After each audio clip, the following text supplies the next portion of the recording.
And I think, those stories can either make us, or they can either mar us, or they can either break us. And that's why I think it's very important when you think about storytelling and you think about story, you have to distinguish the two, and then you have to bring it back, because it's your story. It doesn't mean you even understand it to start with.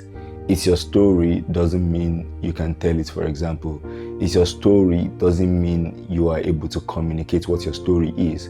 So it might be your story, but you have to understand your story before you can tell that story. And that's why I think, when you think about the idea of story and storytelling, you have to separate them first. So you have to sit with the story. So what's my story? What's my story all about? Where am I coming from? What's my journey?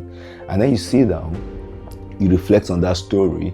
As you're reflecting on the story, you're understanding the story, you're understanding the journey, you're understanding, the parts of the story that you want to communicate.